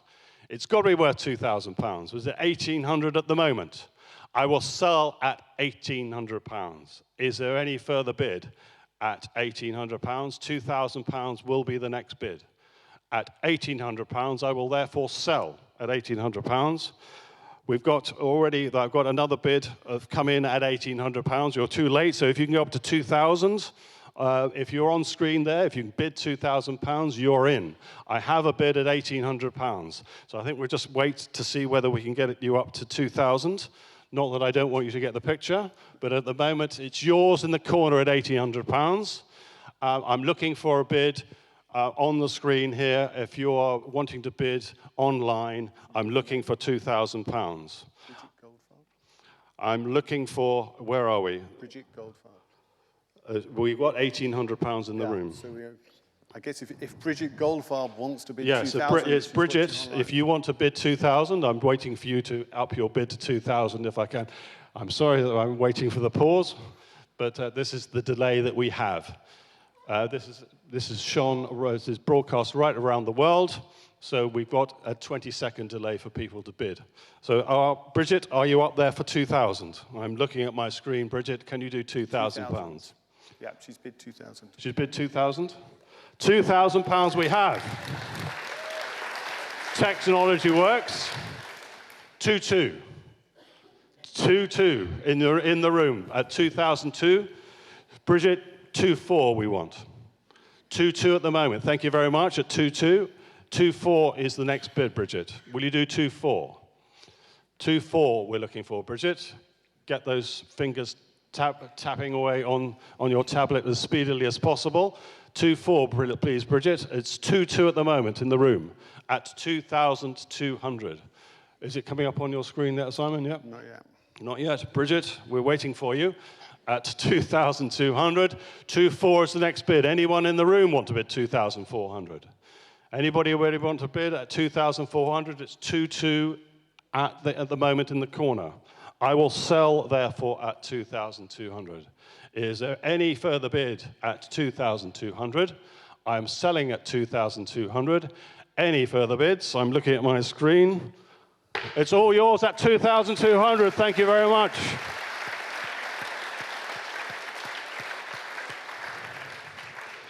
That's brilliant. And Emma, thank you very much indeed.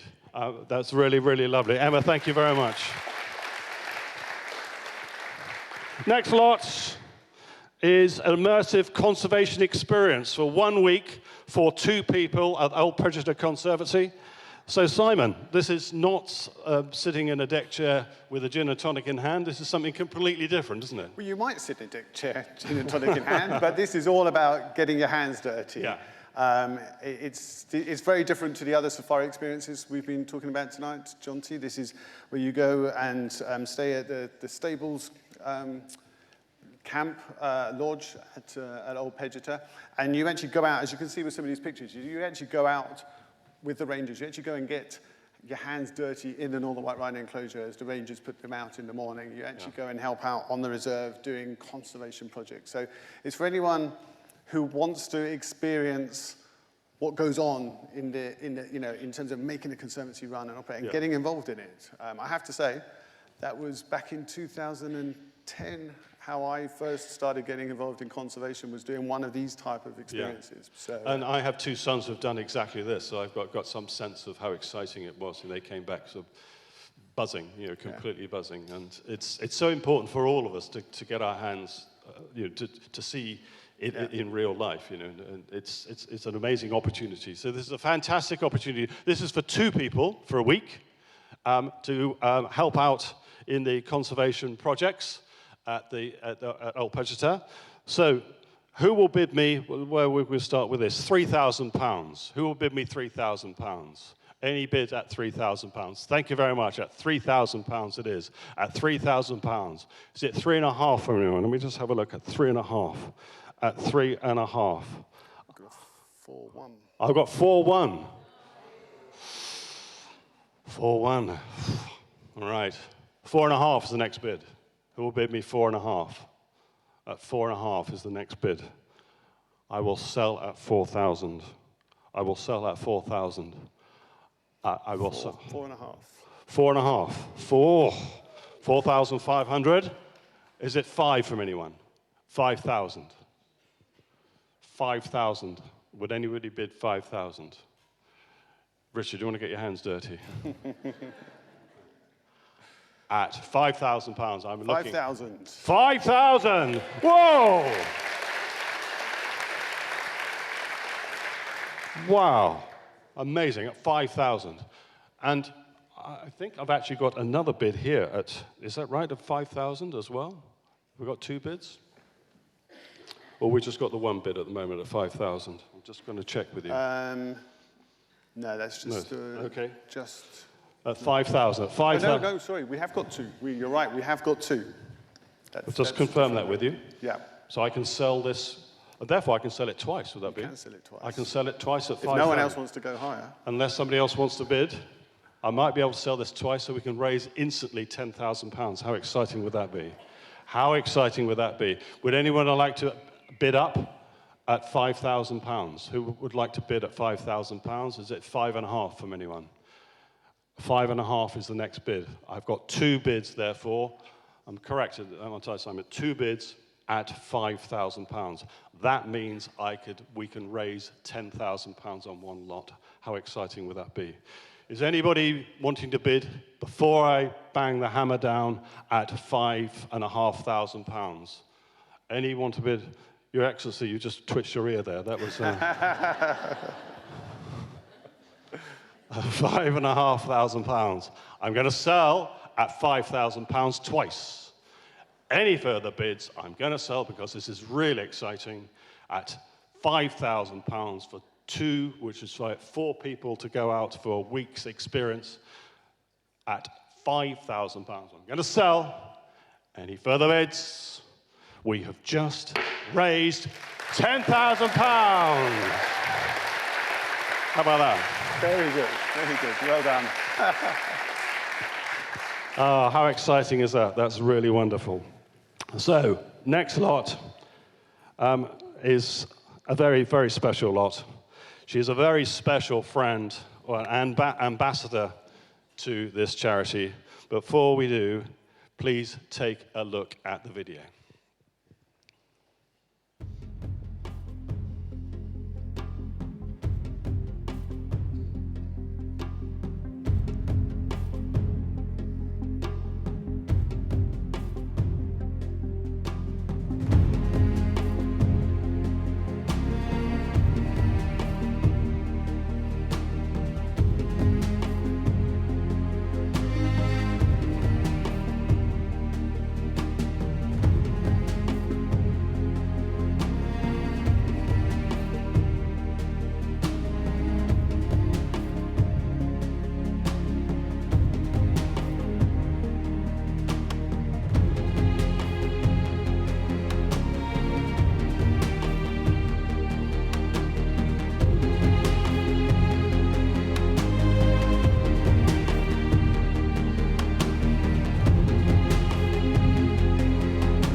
Ladies and gentlemen, it's my absolute privilege and pleasure to welcome to the stage, invite to the stage, the incredible talent that is Karen Lawrence Rowe.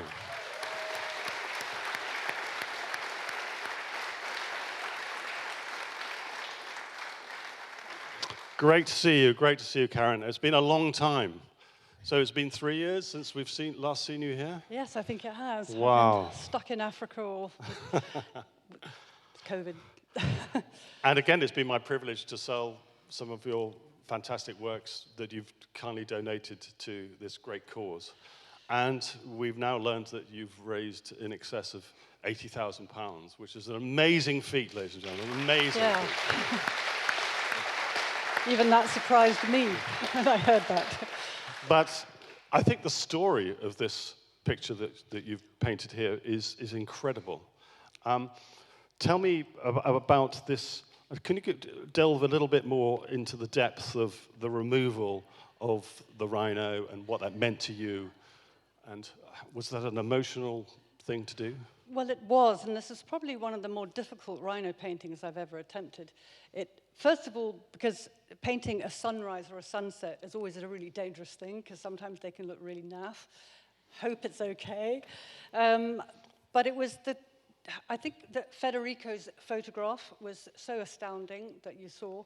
And first of all, I put a toro, who you saw I think in 1, 2, 3, 4, and then the calf came in. There's sort of 6 rhinos in this painting.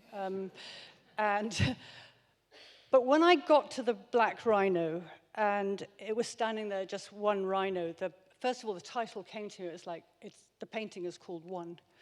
And it was the thought that, what if we got to the state that we had with Sudan, that there was only one black rhino? And as I said, it's a silent plea that we never get to that stage. And that's the reason why we call it One. Yeah. And that's why it's called One. And before I sell it, just how many hours or days has gone into this canvas? This was a good 2 months of changing my mind and questioning myself and my ability, probably 6 hours a day. I used to do 8 or 9, but getting on a bit now, folks. But yeah, no, this took a long time, and because it's sort of it's very fine. Some of my work is quite free, so there's a lot of work in it. Wow, and a lot of love and a lot of passion. Yeah. Karen, thank you so much. Okay. That's brilliant. So, we've got to sell this astonishing picture here, named One, which has taken Karen so long and a lot of thought and a lot of ache and pain to get to where we got to, or where she ended up. And I think she's done an astounding job, and I think it's to your talent and your generosity that we have it here on the stage, and I'm delighted to put it up for sale now. So, without any further ado, I think this is worth well in excess of £10,000, but let's make it cheap for everyone. Let's start at £6,000. Who will bid me £6,000? At £6,000. Who will bid me £6,000 for this? Thank you very much. At 6. Is it 7 now? £7,000. £7,000. Thank you very much. Is it £8,000? £8,000. £9,000. £9,000. Thank you very much. £9,000. At £9,000. We do 10. £10,000. New bidder in the front. 10,000. £10,000. Is it 11,000 from anyone? At £10,000. Is it 11,000 from anyone? I'm now going to look at the screens at £11,000. The £11,000 is the next bid. This is serious stuff at £10,000. At £10,000 only, and I will sell at £10,000. Is it £11,000 from anyone? I'm looking for you. I'm staring it down at your screens. I'm staring it down your computer lens right now. Will you bid? Anybody want to bid £11,000? It's 10,000 at the moment. I'm a patient man. I'm happy to, as I said, take Richard off for a drink while you decide to bid. No, I'm not going to do that. But 11,000 is the next bid. £11,000 is the next bid. Otherwise, I will sell at 11. We're back in. Thank you very much. At 11,000. Thank you. 11,000. Is it 12,000? 11,000. Are we sure? It will look very nice in Goring, I can tell you. 11,000 it is at the back. 11,000. Is it 12 from anyone? £11,000. At £12,000 is the next bid. I'm looking for £12,000. Would you like to come and take a closer look? £11,000. At £11,000, I will sell at £11,000. £11,000. I am looking earnestly around the room. I'm looking at my screens as well. It's 11,000. 12 is the next bid. £12,000 I'm looking for. Yours at 11,000 at the moment. At £11,000, I will sell at £11,000. £11,000, I will sell at £11,000. Is there any further bid at £11,000? I shall just pause a few moments. Forgive me, I'm just looking at the screens, at £11,000. It's yours at the moment at £11,000. I will sell at £11,000. I think we've had enough time at 11,000. I'm going to sell at £11,000. Is there any further bid at £11,000? I'm about to sell.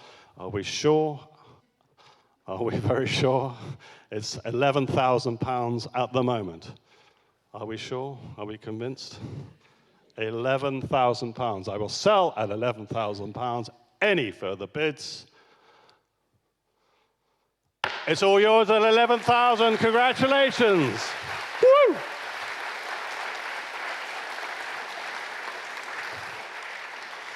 Thank you so much. Wonderful. So, next lot, which is the last lot for this evening, just take a look at this.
How exciting is that? Wow. So this is an exclusive safari for two, which has been tailored especially for tonight, as I alluded to earlier. So there you will spend 3 nights at the beautiful Pelican House that has a deck overlooking Pelican Dam, another 2 nights at the luxurious Sweetwaters Serena tented camp, which sounds amazing as well. So again, you've got the experience of checking out all the black rhino population and the 2 remaining northern white rhinos. You've also got the opportunity again to see the Old Pejeta canine dogs and participate in lion tracking. Just sounds incredible. Is there anything else you'd like to add to this, Simon, before I sell? I guess only, I've stayed at Pelican House, and it's an incredible place. You see the dining table set up there, but just through there is your bedroom. So you open your curtains, and you start looking, and you overlook Pelican Dam. And we had elephants playing in there, we had buffalo in there, we had giraffe come down and drink. So it's the most amazing place to just chill, relax, and immerse yourself in African nature and wildlife. Sounds very exciting. So, who will bid me £4,000 for this lot? £4,000 only. At £4,000, thank you very much. At 4.5 I have. Is it 5,000? 4.5 in the corner. 4,500. 4,500. 5,000 is the next bid. £5,000 I have at £5,000. At 5,000. Is it 5.5? £5,000 in front at £5,000. At £5,000, there's amazing experience at £5,000. £5,000, 5.5 is the next bid. 5.5 I have at 5.5. 5,500 at 5,500. 5,500 at 6,000. It's got to be worth it. Can we do one more at 6,000? 6,000, that's more like it. Give that lady a round of applause. Digging deep at 6,000. 6,000. Is it 6.5? It is. 6,500 at 6.5. At 6.5. Would you do 7? She's run out of steam at 7,000. I will sell at 7,000. At 7,000. 6.5. At 6,500. That's right. 6,500. At 6,500. I'll tell you what we can do. Can we sell this twice? Can we do this 6,000 for this lady? Has she bid 6,000? Yeah. Can we do that? Let's sell it to you for 6,000 and on screen for 6,000, which means we have raised £12,000. Thank you very much. Is that all right? Thanks. Wow, how exciting is that? That's absolutely brilliant. Now, ladies and gentlemen, that concludes the live auction element. But as this is the 10th anniversary of this extraordinary charity, I thought it was just the right opportunity for everyone to show your appreciation for this amazing man, Simon Jones.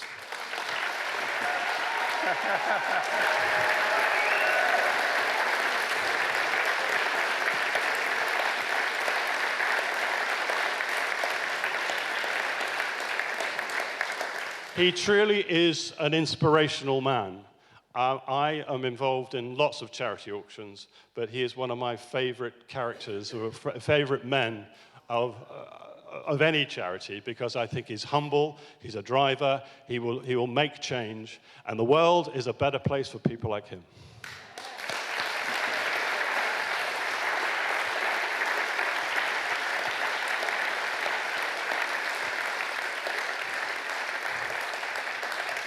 Now, I know I've done this before, but I think it's an opportune moment as well, because we're all here to support this incredible charity, but not only does it help rhinos, it helps the ecosystem, and it helps the local population, and we're here to affect change. And there's been a lot of time when we've been silent, we've been stuck at home, and now's the opportunity to contribute as much as we can. So I just thought it would be, just do an ask, to ask the audience here, and sorry for you guys on the screens watching, but I can only participate in people in this room here. But does anybody would just like to put up their hand now and say, I'm going to give £1,000 to helping rhinos? Can anyone do that now? Can anyone put up their hands and say, yeah, it's me? Thank you, Richard. Thank you very much. Thank you, madam. That's £2,000. That's what, give them a huge round of applause, please. Thank you very much. Is there anybody else who could do 1,000? Okay. Thank you so much. Can I just say, Liz up there is going to come and accost you now with a little device to make it very easy to make your donation. Let's halve it then. Can anyone do 500? 500 here and 500 here. Thank you very much. Give these two people a round of applause. 500. Would you mind just keeping would you mind if you bid, just keep your hands kind of up a little bit so Liz can find you? That would be fun. Can anyone else do 500? Can anyone do £500? Thank you very much indeed. That's two. Chris, thank you very much. 500, thank you very much. Another 1,000. That's wonderful. Okay, well, this is my last goal, so let's halve it again. Let's do 250. Who can do 250? £250. Who could put up their hand now and say, I will donate £250? Can anyone do that? Can anyone do that? You don't feel embarrassed if you can't. It's not a problem. Not a problem. But I just thought I'd ask. Can anyone do £250 before we leave this auditorium? No, I think we're done. But I think we've done incredibly well. And please give yourselves a massive round of applause.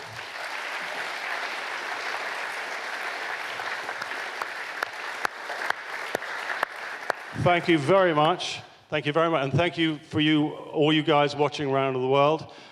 Please clink your gin and tonic glasses together and celebrate with us wherever you are, or take your sunshades out and have enjoy the sunshine wherever you are in the world. Thank you very much for joining us. Thank you very much for your time. And I shall hand you back to Simon. Thank you so much. Okay, just those that put their hands up to donate now, if you wouldn't mind just hitting to this corner here at the end, and that'll make it much easier for Liz to find you. Thank you so much. Maybe just before we finish, let's look at the totalizer and see where we got up to.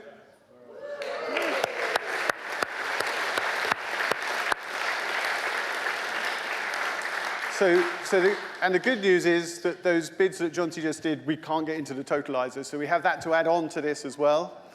And we also have anything else that's going to come through the silent auction between now and Sunday. So just a reminder to check out the live auction. But that's an incredible total. Thank you so much for your support.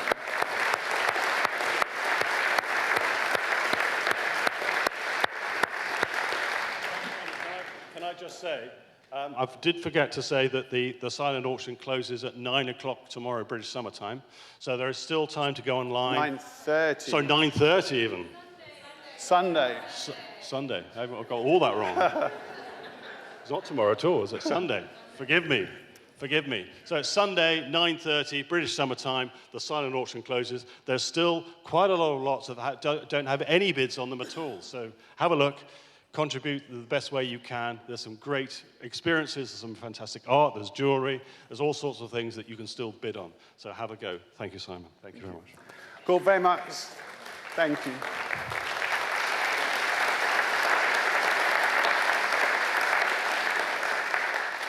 Okay, so that does end the main part of the event here in London, and it does end the online part of the event. If you are in London and you'd like to join us in the reception room, come and enjoy the virtual reality headsets. Just come and have some fun, enjoy a drink with us, and we look forward to chatting to you there. But thank you again, formally for joining us tonight and down the years, and hopefully, I'm sure, in the future as well. So thank you very much.